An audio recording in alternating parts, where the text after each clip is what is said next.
What is up, guys? We are back, and I have a really freaking awesome guest today that I'm super stoked to be talking to. We have George Bryant with us. He is, number one, a husband and father, former Marine, and he has a framework called the Lighthouse Framework.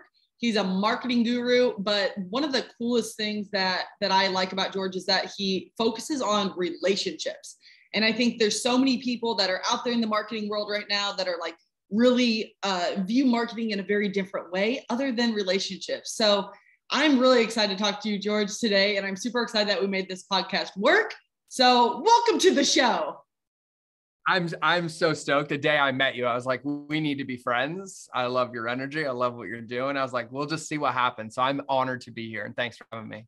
Yes, absolutely. Yeah, so George and I actually spoke at a conference last September in 2021. And here we are at the time of this recording in June 2022. So it took us a little while, but hey, you know what? We are here. Relationships take time and we let them develop at their own pace. That's what we do. There you go. Yeah. When George spoke it was actually the Final Percent conference with Greg and Kayla Kimball. And just immediately, you know, when you meet those type of people that are just super genuine, super passionate, and just real. And you guys are in for a treat with George because he's one of the realest people that you've ever met, and just super, super authentic. So without further ado, George, let's just dive into it. So as I was looking through your website and social and all that fun jazz, I saw something that you called yourself civilized caveman. And I kind of want to go back. I know there's probably a lot of things that are like packed into that, but let's kind of start at the beginning of your journey before we dive into more like the business side of things. Yeah, that's like a time capsule right there, going back to my OG days of accidental entrepreneurship. Yeah, so the civilized caveman. So quick context. I was an active duty Marine for 13 years. That was my whole life plan. I was going to do 20 or 30 years and retire, hand out smiley face stickers at Walmart. Like that was it. There was no like entrepreneurs in my family. No one was college educated.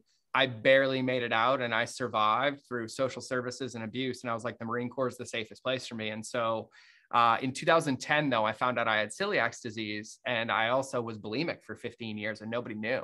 I struggled with bulimia most of my life after my sexual abuse. And so I'm this active duty Marine in Afghanistan, leading 55 Marines while I'm purging in a porta potty and trying to like hold my life together. And so I accidentally found this thing called paleo, which was in 2010, which is early OG days when like nobody even knew what gluten was. And then figured out I actually had celiac disease, which is why I was getting sick all the time. And so I was like, I'm going to change the way that I eat when I come home from Afghanistan. But I've never cooked before, ever. And so I was like, I'm going to make a recipe a day, but I don't want to tell anybody I have an eating disorder. So if I just post it on the internet every day, I'll have accountability, but nobody will know why. And this was back when I had to make a fake college email to get a Facebook account. Like I didn't go to college, like you needed a .edu account. And so I basically used food, taught myself how to cook to heal my bulimia, heal my celiac disease, and taught myself how to cook paleo, and accidentally built a following by just posting on Facebook every day these recipes that I was making. Someone's like, you should have a blog. I'm like, what's a blog? I made a blog. They're like, you should make an ebook. I'm like, what's an ebook? I made one of those. And then it kind of fed into accidentally falling into entrepreneurship. So my first successful career as an entrepreneur was a food blogger, to the point of I had one of the biggest sites in the world, New York Times bestselling cookbook author, #1 app in the world. But if I hit the fast forward button for you really quickly, I never liked cooking. Cooking was a way for me to heal myself. Yeah. And so now all of a sudden I'm getting paid to do something that I didn't love. And I realized I hated cooking. And so it kind of opened up this door to get into the rest of entrepreneurship. Interesting. Accidental entrepreneurship. Is that a patent? Like that? No, I think like one of the things I'm most famously saying is somebody asked me in a keynote, they're like, why are you successful? And I looked them dead in the eye. I'm like, I'm successful because I'm stupid. And they just started laughing. And I was like, no, because I didn't go to school. I didn't study marketing. I didn't study business. I found my passion and things that I loved. And then I figured out a way to serve the people who I was helping. And somehow it's always naturally led me to making many multi-million-dollar businesses. And I haven't changed it once, and I don't ever plan on changing it. Wow. So you had that cookbook, you had all that success. And then what was that like aha moment where you're like, crap, I'm not really passionate about this gig. Yes. And now how do I shift? I wish it was pretty. My wife was 8 months pregnant. We were about 3 weeks away from bankruptcy. I was living in a hotel because she wanted a divorce. I was a narcissistic gaslighting prick because I didn't know how to handle the trauma that I'd been dealt. Childhood trauma stacked on top of war and combat and death and addiction and almost losing my legs and getting blown up 7 times. And I thought that if I just kept trying to do things to compensate, I'd feel better, but I was hurting everybody around me. And so what ended up happening is the business was so successful, I didn't have to run it. And I just kept removing myself further and further and further away, while not changing anything else and losing about 40 grand a month. And so I wish it was like, oh, I woke up one day, I'm like, no, I almost lost everything, including the things that were the most important to me, the relationship with my daughter, my son, my wife. And it was the catalyst that I needed to really take a look at and figure out what I wanted to do with my life. And to say it was a quick decision wasn't. It was I went to the jungle. I spent 7 days in silence, realized that I had no purpose in my life whatsoever, wrote a mission statement for my life. And it said to stand with structure in the face of resistance to create possibility. Came home, gave away that company as a Christmas present against everybody else's advice. But it was the first time I can say in my entire life that I did something truly for myself, not based on how other people would view it. Deleted my email, deleted my social media, millions of followers, changed my phone number, and disappeared off the face of the earth for 3 years. Went in with my family, and then kind of by accident, people had noticed what I had done with my business, and they knew I had gotten rid of it. So they all started calling me like, hey, can you help us do what you did? Can you help us do what you did? And so I went from the guy in front of everybody with all these followers to the guy behind the scenes, helping other people make an impact and build and scale their business. And it was exactly what I needed. But it took about 3 years before I can even say that I was like, oh, I feel better, like this is where we're going. But it was a lot of therapy and EMDR and cognitive processing therapy and behavioral therapy and prolonged exposure and like breath work and Dispenza and everything that you can imagine to learn. And this is actually the ethos of what I teach, to learn how to be in a relationship with the one person I'm guaranteed to spend the rest of my life with, whether I like it or not. And that was myself. Mm-hmm. And I'd used the Marine Corps and addictions and entrepreneurship as a way to disconnect from myself, to never have to be by myself. And I think entrepreneurship's the greatest gift that you can give yourself, because it's about 25 years of therapy condensed in a single day, every single day. Yeah. And that's kind of how I got here. Wow. God, there's so much in there that I could just like. I know. I'm like, Tori, we have a 25-minute show. I'm giving you the fast versions. I know. I'm like kind of regretting the fact that I said 25 minutes. I'm like an hour and 25. Like there's so much. So we can go down a lot of different avenues. But I think one thing that really sticks out to me in that is that a lot of times I think, you know, people, whether it's entrepreneurship or maybe they're in a corporate job, but they have this massive success, but then they're actually like empty inside. And the fact that you broke through that, and you even say you are a narcissistic asshole, right? But to break through that, like I've read books about that because I had quite the dating history in my past that I had to kind of look inward and be like, why am I attracting certain people? And then I had to do the EMDR and all that stuff too, right? And so, but for you to like come out of that is really freaking impressive. And I just want to tell you that because I admire that you even say that. But then also you do you notice that and you almost like lost the most important things in your life. And I think a lot of entrepreneurs or corporate executives have had that massive success, but they don't ever get to that point where they're willing to give up that massive success for the things that are actually the most important. And so what was that process like for you of like peeling back the layers and being like, hey, this is actually like, was your whole identity wrapped up in that? And then you had to like break it back and build it back up? It was crazy. So it was after I attempted my life, I overdosed. And I realized that I never wanted to die. And it scared the ever living shit out of me. But it still took a couple years to get to this clarity where I realized that I was just lying to myself because I wasn't actually living. I was just slowly dying every day. And it forced this massive mirror up to my face. And it's like, if you really don't want to be here, then don't be here. And I was like, but there was something in me that really wanted to be here. And I could no longer accept the fact that choosing a slow death every day by ignoring my heart and not spending my time where I wanted and taking care of myself and literally labeling things that are self-sabotage as healthy, like binging on Netflix and scrolling on social media and all these other distractions that are in by design. And once I really got honest with myself about what I really wanted and who I wanted to be, and my children were a big part of that, it didn't give me an answer. It didn't give me a path. It didn't give me anything but clarity and a curiousness of what it could look like. And it literally just took the most amount of resilience and commitment every day. And my wife is actually the one who said this to me maybe 8 years ago.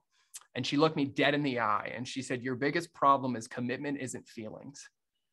And it blew my mind because I was living my life based on how I felt. I was responding and reacting, but when I would make commitments, the first person I'd break them to is myself. And I was wondering why I didn't have the results I wanted. And so I just started to simplify everything and change my frame. And it's like, I need to have integrity with myself and I need to only go after what I want because I won't be able to maintain or sustain anything else because it's misaligned and it's not true. And it's easy now to think back and be like, oh yeah, that's good, George. You gave away a 7-figure company while you were 3 weeks away from bankruptcy. Like, oh, it was a good decision. But at the time, it felt like I was dying. But it didn't hurt as bad as the thought of actually dying was. And it made me want to push and to learn and to grow. And I did. My identity was wrapped up in everything. Like if you go listen to podcasts from me 9 years ago, every intro is the same. Like there's thousands of episodes of me being interviewed. I would give you my whole life story in 60 seconds, but never once did I talk about myself. I only talked about the things I achieved, which are not who I am. And so I was like, tied the world record, did an Ironman, blah, blah, blah, blah, blah, blah, blah. And I had created this ecosystem of dissonance that I believed the shit that was coming out of my mouth. Well, the moment I got behind closed doors, I couldn't even stand to look in the mirror. And so to say the onion had layers, it was like a GMO onion that's grown for 7 years. And it was just layer after layer after layer. And in the process, I learned to love the layers. I learned to realize that those layers are the reason that I'm standing here today. They're the reason that I have the perspective that I have, that I can empathize with so many people. But at the time, I didn't see that. And so I just stayed committed on what do I want? And is it aligned to my head, my heart, and my belly? And with the people closest to me, like, is this the way that we want to be living and what we want to do? And challenging, yes. Rewarding, fuck yes. Yeah. And now what's interesting too is like, you know, people introduce me on their podcast all the time, like, oh, I'm like, I'm none of those things today. I'm like, I woke up in a crabby mood. I'm a little sad. It's rainy outside. I love you. And I was like, but I'm not that guy. Like I'm whoever I am in the moment, and really choosing to honor that, not make it wrong, not have fault, blame, guilt, or shame, but to really go in and love myself gives me the best chance of success because I'm not making it wrong. I'm not trying to change it. It's just giving me a current state of where I am. And then when I choose to spend my time, whether that's not like the last 4 days is a perfect example. I have a private client coming in today. My to-do list is never ending. I came into the office on Thursday morning and I was like, nope, don't feel it today. I messaged my team. I'm like, none of those podcasts are getting done this week. We'll have to do them next week. Let's figure out an adjustment. And I went home. I cooked pizzas with my son. We went on a 6-hour drive in Glacier National Park. I went to the movies with my wife. And then I came in this morning feeling like I was on a fucking rocket ship because I was like ready to go. Yeah.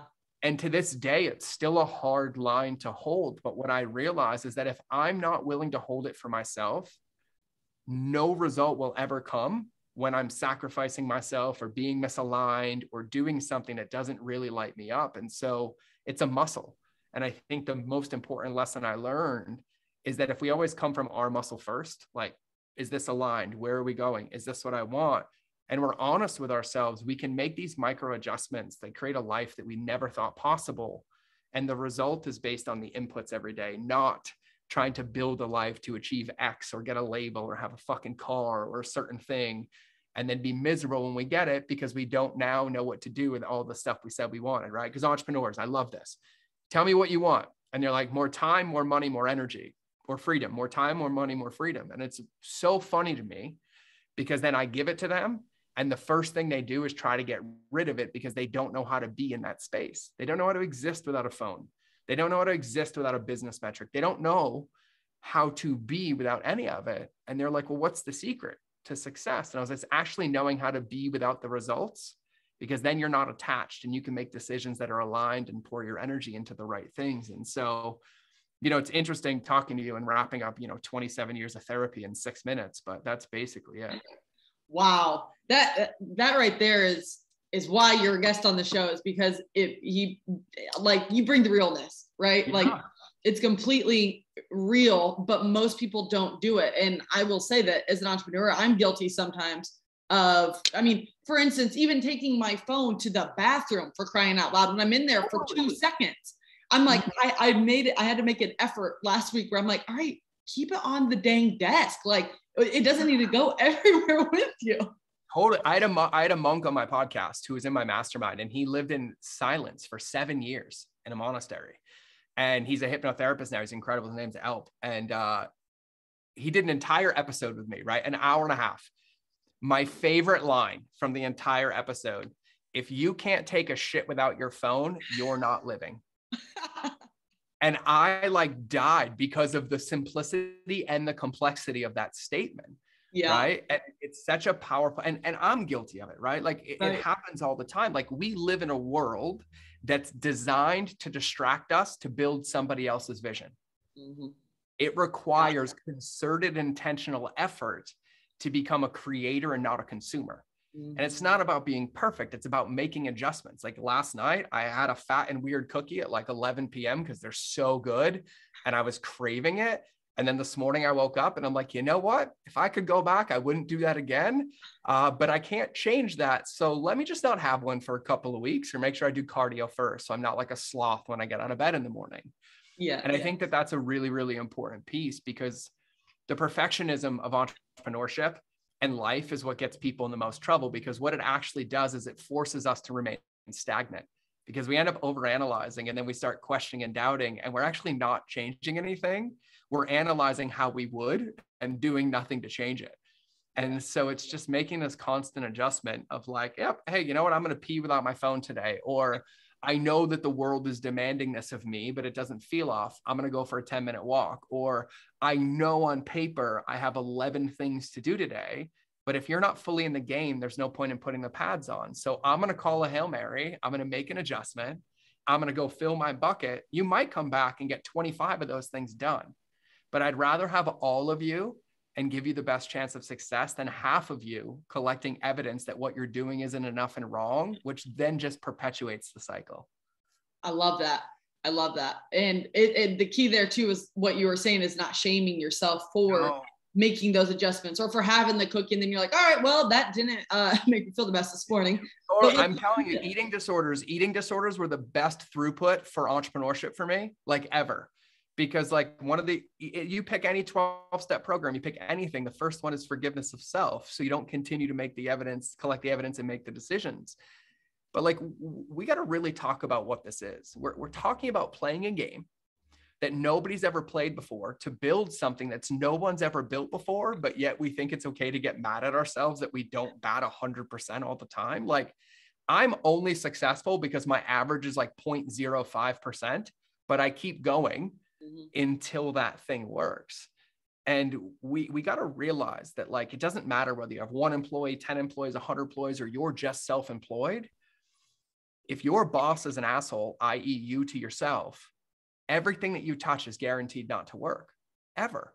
And then even in the unlikelihood that it does, because you hit a pocket or you got lucky or something lined up, most of the time the result is way worse than what it been just loving yourself and acknowledge yourself in that moment, because it breaks you. And this is a game that when I die, I don't think my bank account balance is ever going to be on my fucking headstone, right? That's not the point of this game.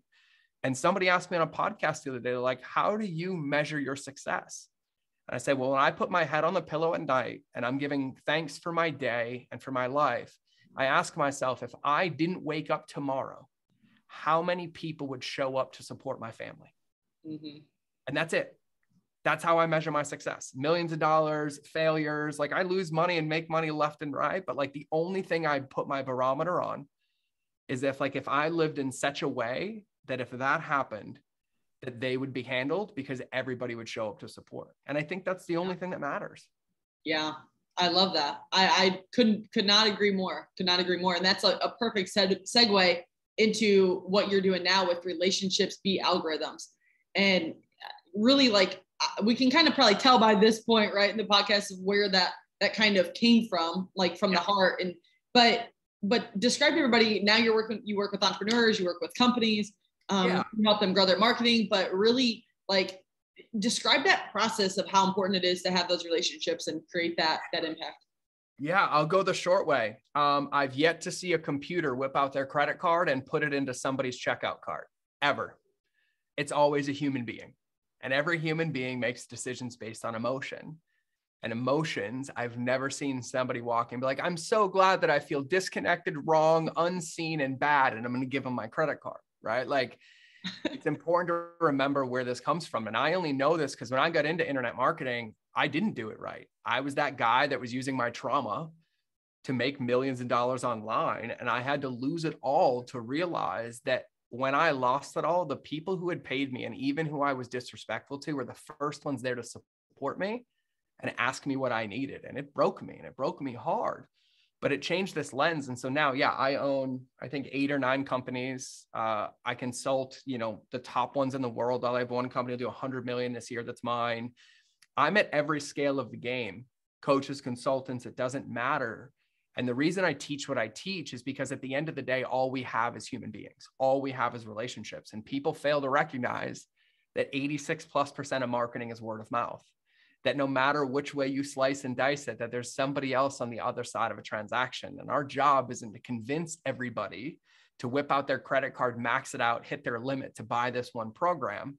It's to create a relationship that empowers them to move. And people didn't used to listen to me. Like 5 years ago, people told me I was batshit crazy. And now they're all calling me. And I'm like, okay, George, be the bigger person. Don't say I told you so. Yeah. Yes, I'm here to help you, right? Like, where are we going? But it's like, can somebody name me $100 million company that's built with customers who are like, I felt unseen, I felt transacted with, the product didn't work, and they disrespected me? Like, you can't find one because they don't exist. And I watch entrepreneurs fall into this trap all the time. They try to get a quick win, a quick buck, my first 10 grand, my first 100 grand, my first million, without realizing the permanent damage that you're creating that's unrecoverable and the reason you can't scale. And so for me, business is incredible, but no one, and Nike doesn't have billboards on the side of the road that says, just do it, only if you pay me. That's not how it's built. Our businesses are built on meeting people where they are, solving a challenge and helping them move one step forward, whether they pay us or not. And it just so happens that when we do that, more of them pay us, more of them stick around, and more of them invite their friends. But you can't build a successful relationship based on transactions, like you and your amazing boyfriend, right? Like, it would be hilarious to think about being like, all right, man, here's your playbook. When she texts, don't text back. Wait 6 hours. Do this. Like, you wouldn't be here, because that's not how relationships work. But when you put the person first, all the business gets easy. And so it's crazy to me that I get paid what I get paid to remind people how to be decent human beings. But what's happened in the digital world is the inclusion of like Facebook and Instagram and this instant connection has somehow convinced people that it's a different world than the one we live in, when in actuality, it's our world with sped up touch points to create deeper relationships. So what's happening is that it's creating deeper disconnections and pushing people further away. And so when I come into companies, like, I've doubled companies in 4 days, and everyone's like, what's the magic? I was like, people. And they're like, but what do you mean? Like, where did you find $1 million in 3 days? And I was like, well, I emailed everybody on the list and apologized for being disconnected, not helping them achieve the goal that they wanted, and offering to do it now for free. And then they all opened the emails, they invited their friends, and all of a sudden the company doubled in a week. And they're like, oh my God, what's the secret? People. It's people, it's people, it's people. And one of the things that and this alludes to what I said earlier, is like, you and I were, we were at the final percent, which is incredible. Greg and Kayla are incredible. Everybody there was incredible.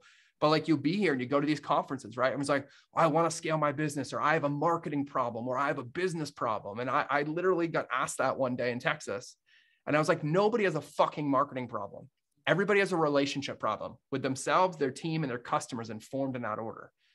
Because I look at your business and I see the DNA of your insecurities. I see you looking at the transaction. I see you looking at the bottom line. And you're forgetting that my mother, my brother, my wife, and my kids are on the other side of your funnels.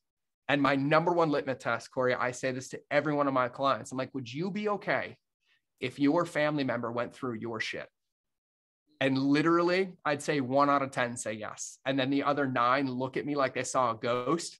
They don't say another word. And they're like, all right, I get it. Let's just get to work, right? And so I think what's really, really important for us to remember, the world changes, businesses change, the markets change, social media platforms change, products change, services change, you change. Yeah. And regardless of what tools that are at your disposal, the relationship you have with the people that are using them is the most important asset that you have. Yes. Yeah. Relationships, people loving people. That's the name of the game. I think there's a song that has a country song.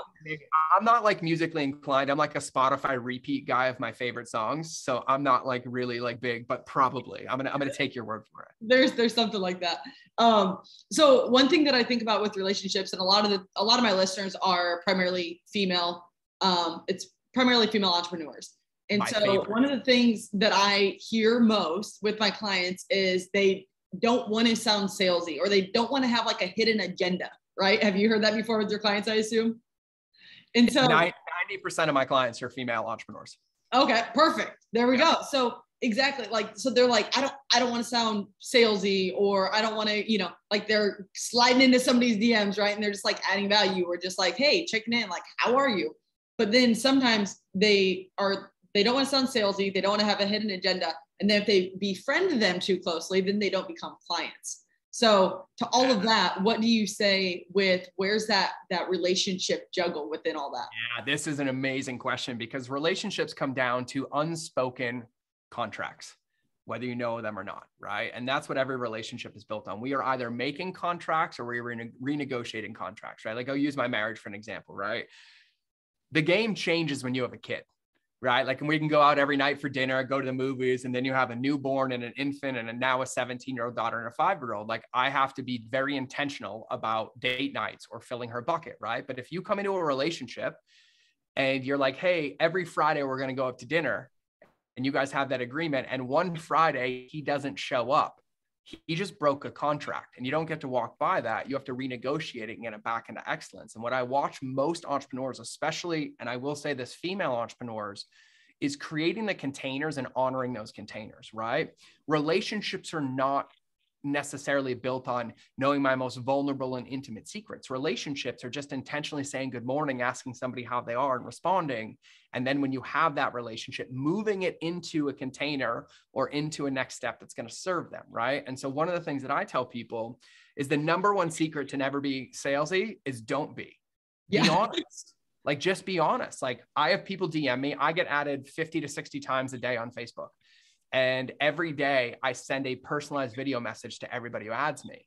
And the first thing I say is like, hey, I'm so stoked you added me as a friend, but I don't believe in hoarding relationships. And so I don't know why you added me or what sparked the interest, but I would love to know why and how I can support you so that we can make this a fruitful relationship. I send that video every day. Love that. And then people do one of 3 things. They never open it, they read it and don't respond to it, or they respond. And then when they respond, they're like, oh yeah, well, I have this in my business and this in my business. And I go, totally cool. I have a couple podcasts that could really support you, but only if they add value. And once you listen to them, if you have any more questions, let me know and just shoot me a message back. And so what I'm doing as a leader, as an entrepreneur, is it's my job to control the container of the relationship. And so typically what I find is when people get like, I can't handle all the messages, or I feel like they're my friend, or I got friend zoned, it's typically due to a lack of our boundaries and clear communication. Mm-hmm. And so you can be friends with, like, here's the thing, like my one-on-one clients that pay me copious amounts of money are my best fucking friends. Mm-hmm. Like, if the invoice got deleted, nothing would change, but it's because we have clear boundaries and expectations of what a relationship is.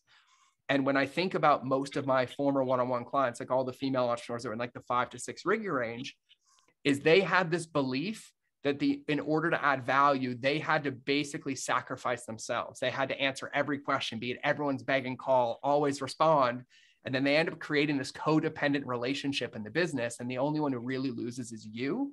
But then as a byproduct, your customers lose as well. And so what it comes down to is managing expectations. Like, if you got a man and you don't want him following other chicks on Instagram, you better tell him. If you have a man and you want him to text you once a week, you better tell him. And then when you're clear about that and your boundaries, it allows you to feel safe in your power without expectations of what you're supposed to deliver or this codependency coming in. And so for me, always be upfront, always be honest. And let me just dispel the fear. But if I'm so upfront, then they're not going to like me. And I'm like, business isn't about them liking you. It's about you having the authority to help them achieve a goal. And if you genuinely think that if you're going to message somebody, be like, hey, I can't respond to this right now, but I'd highly recommend watching this, and they're going to get mad at you, they were a nightmare client that should have never been in your ecosystem in the first place, right? And so we have to remember that the embodiment of our gift, the embodiment of our services and what we offer has to be protected.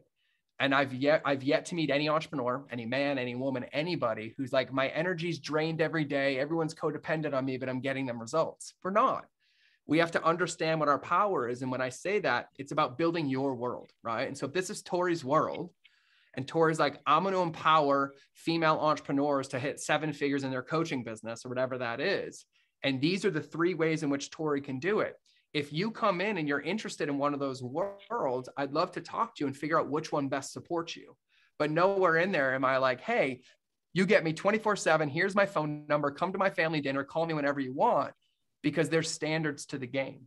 And so I think about building the world and making your rules in your ecosystem, because that sets you up to win and it sets them up to win, because then they come to play. And then here's the most beautiful part. This happens to me all the time. Hey, George, I don't really listen to podcasts or anything. I'm like, amazing. Well, I'm stoked to be connected. If anything strikes your interest or interests you down the road around email, customer journey, mindset, just shoot me a message how I can best support you. And I look forward to seeing your content.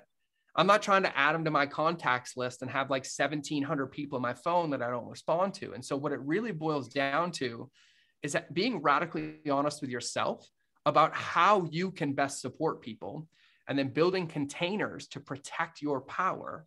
And then when people come into your world, if they pass the sniff test, giving them a seat at one of the tables where you have those containers. And if they don't, sending them out the door with love and compassion and empathy, but realizing you don't owe it to anybody to do anything, especially if it's misaligned with you. Yes. I think one of the biggest parts there that you mentioned was boundaries. Yes. I think sometimes people think like, oh, there's personal boundaries. And I was the first to experience this just like a year and a half ago, was business boundaries. And I'm like, whoa, this is a whole different ballgame over here. So yes. I think that part right there, for anybody listening, like go back and just like listen to that little like 2 minute, 3 minutes right there. What George just said. One point, Tori, because I like to give real world examples, but like, let's imagine that you and I, you're in Scottsdale or in Arizona, had a co-working space together, right? You and I rented this office, right? Yeah. Can you imagine if we had an open door policy that any of our social media followers, instead of DMing us, could just walk into our office at any point that they want and demand our attention? That would never happen. Yeah. Ever. And this is a part of that dissonance where how people see digital media. The reason it becomes that way is because we don't own the boundaries. We could totally have them come to the door and be like, hey, if you want to book an appointment or a meeting with Tori, here's the link to do it, and keep the office doors locked, because that's your space. That's your world. Just like if one of my clients ever had the balls to show up to my house with my family uninvited, they would never exist again, like ever. Like it would be game over, because that is a line that gets crossed. And the truth is about boundaries and about containers in entrepreneurship and business. It's not their job to respect them. It's our job to keep them.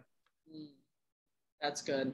That's the most important part, because if they don't exist, if they're unspoken, right? And, you know, I'm not going to get into relationship games here, but we'll talk about masculine, feminine, and reading my mind later. I'm pretty good at reading my wife's mind now, but there's a point where like, if we don't speak it, then they don't know. Like the other day, I asked my wife, I was like, hey, baby, I'm a little sad. Can we talk for a minute? She's like, yeah. And I was like, I don't feel like I need you to change anything, but I'm feeling a certain way. And she's like, thank you for giving me information about how to best support you. Every relationship that we have that's successful is built on openness, honesty, compassion, clear communication, right? It's no different in business. No different in business. It's actually more required in business, because to put this out on the customer to understand, when I look at you, I'm like, I just told you, I was like, you're living your best fucking life. I love watching you, your boyfriend, the travels, the event. I hope it was awesome, by the way. I was like, go Tori, and seeing all those pieces, right? And you're living this life in this after state that is attracting people magnetically to want to be and live like you're living. Yeah. But what we have to remember is they're 6 months behind us, but yet we're expecting them to communicate and do things up here. No, that's part of coaching. That's part of leadership. It's creating the container that gives them the best chance of success without being codependent on us. Mm-hmm. And so when we understand that, it always comes back to us. And what I found, and the reason I teach what I teach, is because when you have a business or a marketing problem around customer journey or relationships, and I start to dig in, and then I realize there's a lack of containers. And then I start to ask why. And I'm like, oh, I know that one. That was a lack of self-worth for me too. And I don't have containers of myself. Like I break my word to myself. Oh, I'm going to start tomorrow. I don't start. I'm going to go to the gym and I skip it. I'm going to write that thing and I don't. And then I start to realize that everything leaks from the top down. And so if you ever study NLP, they talk about the neurological levels of the brain. You never try to change the level that you're on. You always go a level above or below. And the easiest one for us, and for me and the women listening to this, is like, how do I want to communicate? What platforms do I want to be on? What time of day do I want to use them? And that becomes your frame of reference, which means you might get 68 DMs and those women wait 62 hours because it came on a Friday afternoon and your container states you're not going to respond until Monday morning. Yeah. And you have a choice that day and you respond. It's like, oh my God, I'm so mad at you that you didn't respond to me on Sunday night at 11 p.m. Okay, well, let me just skip all the dating books for you. Those are red flags. And you should love them with kindness and be like, well, I'm so sorry. These are my containers. Here's what I recommend that you do. And it's our job to keep those boundaries and containers super tight so that we have the best chance of helping them and by also respecting ourselves. Yes. Oh my gosh. So good. So good. Okay. Lastly, and you said this a couple of different times. Actually, maybe not lastly, because I want you to say a little bit something about your Lighthouse framework. We're going to go way over 25 minutes if you have time. I got nothing but time. Okay, sweet. I know you have a client coming in, so don't want to push it back. But I do want to talk about the Lighthouse framework. But right before that, I wanted to ask you, you said something a couple times about staying committed to yourself, and that has maybe been like a struggle that you've overcame and that you help your clients with now. And so what do you do? How did you get to that point where you stop breaking that commitment to yourself? Yeah, it's an amazing question. Honesty and accountability. Like number one, I learned very quickly that if lived in my head, I was guaranteed to fail because I can convince myself, justify to myself, rationalize to myself. Like I can make so much, like I would make an amazing litigation attorney if I lived in my own brain. Like I literally play both sides of the coin. And so I realized the two secrets to my accountability to my success was number one, integrity with myself, right? Like, which means, and it took me a long time to understand this, but my wife is incredible. She's like, hey babe, I want to take the kids out of town. Do you want to go? In that moment, I say the actual answer, which is no, not yes, because that's me being honest with myself. And there's times that I'm like, oh, but then when I get honest, like, oh, because of this, and we work on it. But that self-integrity is huge. And as entrepreneurs, I see this all the time. People convince themselves they want to do something because they think it's going to get them somewhere without realizing it's actually the thing that's not going to get you there because it's misaligned. And so self-integrity and like really giving yourself the time and the space to ask yourself, like, what do I want? Why do I want this? And doing the diligence to dig in deep enough to realize that what you say you want might not be what you actually want. But you've got to give yourself the space to find that answer. And then once you have it, it's creating a container to hold yourself accountable. Because I know when I'm feeling motivated and happy and clear, that I will go accomplish every one of my things. But one of my concepts that I ask my clients, and I was like, what can you commit to on the worst day of your life? That's what I want to know. I don't want to know on your best day. I want to know what you can commit to on the worst day of your life. So I teach my clients this thing I call the wedge of expectations, right? And so there's a ceiling and there's a floor. And entrepreneurs fail because they only set the ceiling. They're like, I'm going to record 5 podcasts today. And I'm like, amazing. I was like, and I hate to say this, but it's a very rough example. I'm like, but if you were walking out of the house and your dog got hit by a car and died, how many podcasts could you record that day? And they're like, none. And I was like, so you're just setting yourself up to failure because life is guaranteed to happen. Resistance is guaranteed to happen. Roadblocks are guaranteed to happen. Yeah. And we don't fall to our mindset. We fall to the plan that we have in place. Right. And so when I think about that, like some of my clients, they're like, health is important to them. I'm like, what's your best day? They're like, I'm going to go on like a 2-hour run. I'm like, what's your worst? And they're like, I can't. I'm like, could you commit to a 5-minute run? And they're like, I could do a 5-minute run no matter what. And so I have them set the ceiling and I have them set the floor. That means that when I'm honest with myself and I get into my life and my car breaks down and I don't make my meeting, or something happens in the family, or like I got hit with a lawsuit like a couple of weeks ago that isn't going to go anywhere, but it scared the shit out of me, right? That I didn't have to sit there and try to ask myself, okay, what do I do? How do I handle this? I'm like, nope, I still have to hit my commitments, and my commitments are this, this, and this. And I just went to my floor. And so once you have clarity on what you really want, and then you set yourself up to win in the game by having a floor and a ceiling, then the accountability matters. And at the end of the day, the only person who can hold you accountable is you. But it's really powerful to have a support system that knows what you're holding yourself accountable to and sees you at your potential, not in your excuses. And so then my wife, the top 5 in my phone, all know what I'm up to every day. And they also know that, like, if I text them, my friends are incredible. They're like, I don't want to hear the story. I want to hear the feeling. And I'm like, oh, you're so good. Darn. But I just wanted to be a martyr today. And they're like, no, what's the feeling? And they know what I'm up to and what I want to accomplish. And so then I'm never alone. I'm clear on what I want. I have a clear path to get there, floor and ceiling. And then the people closest to me know, so that if I get those moments of self-doubt or fear, my wife can be like, hey, babe, remember I told you 10 years ago, commitment isn't feelings. This is what you said you're committed to, regardless of how you felt. And so I ask myself those questions because, like, at the end of the day, the self-sabotaging cycles of like, okay, I lost a client today, boom, boom, boom, boom. If I believe that and I react to that, I'm just going to create more of it. And the actual only way to change it is to fully feel it, and then choose to take an action that would make it not happen again or create a different result.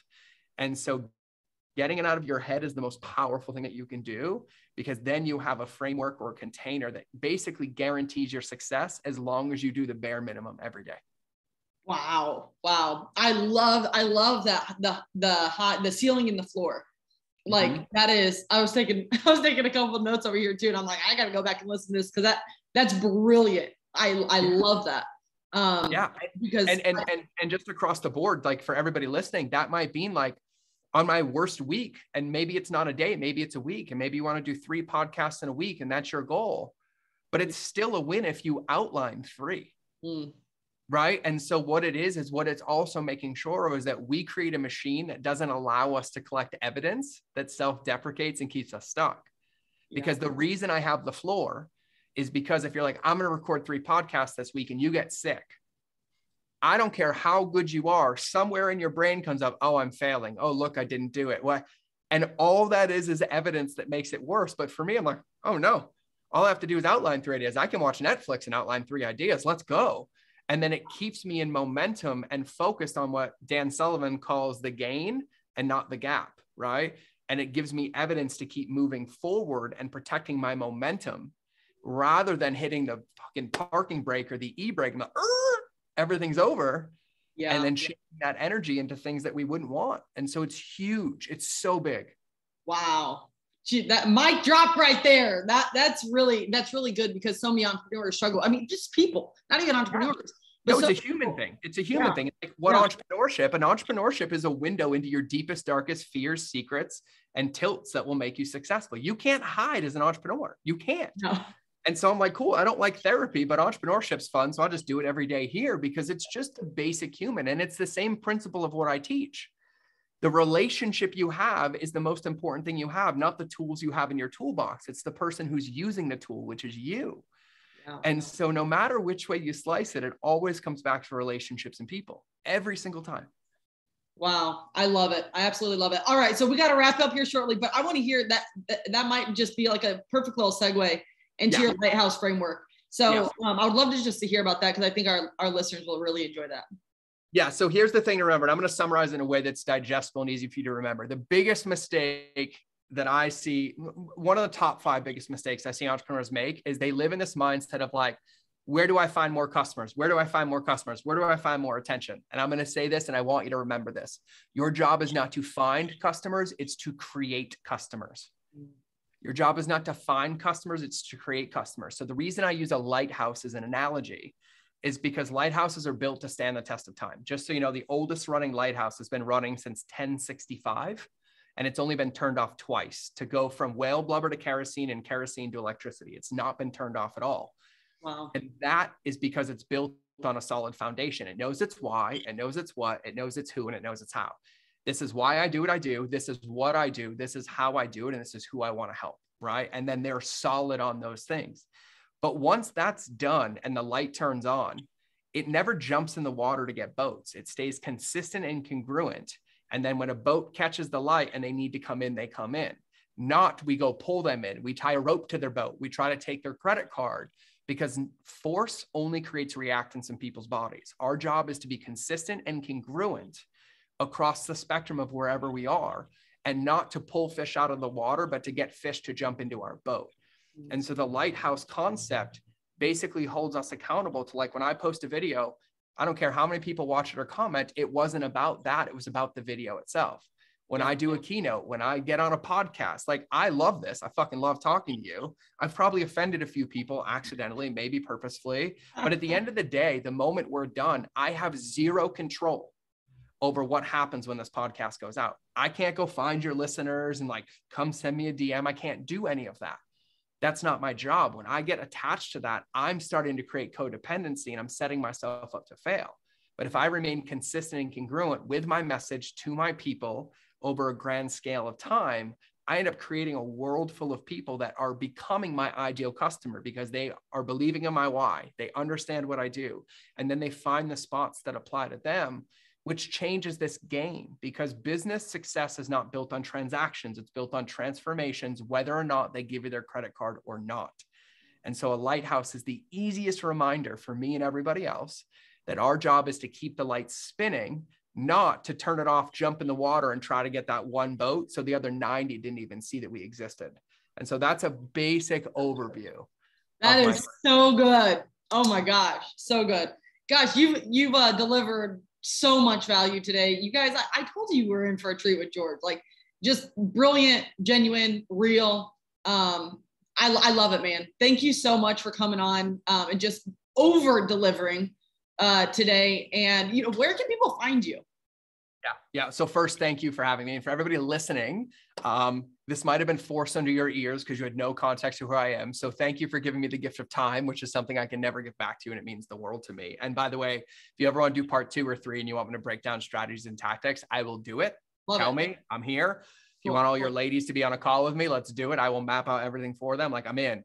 So the easiest way, and you're in one of 2 buckets if you're listening to this, you're like, I want to learn more. This is cool. I get it. My podcast is the best place. It's called The Mind of George Show. It's on every single platform that podcasts exist on: mindset, business, marketing, entrepreneurship. And it's for every entrepreneur who wants to deepen their love affair with their customers to ethically scale their business. And it works. Trust me, since I have 11 of them. So there we go. But there's one more bucket of you. If you're listening to this and like, I opened a loop, I triggered something, I asked a question, I said something that gave you clarity or confusion, you have my full permission to send me a DM on Instagram, ask me any question that you want, and I will gladly answer it, help you, point you in the right direction with anything that my team or I has to help you, because I genuinely just want to help you. So my Instagram is It's George Bryant, and the it's is in it. I'm sure Tori will put it in the show notes, but it's ITSGeorgebryant, since some 78-year-old realtor in Michigan doesn't use it and won't give me the regular one. So I had to put the it's on the front. Hey, I love it. Thank you so much for coming on. And everybody go follow George. Seriously, send him a DM. He's not BSing you. He will respond. My wife's permission to slide into my DMs. Well, thanks again, George. And hey, I hope we get to see each other soon this fall, maybe an event or we'll make it happen. We'll make it happen. I got to meet the man, yes. Yes, absolutely. I can't wait. So thanks again. And hey, keep crushing it out there.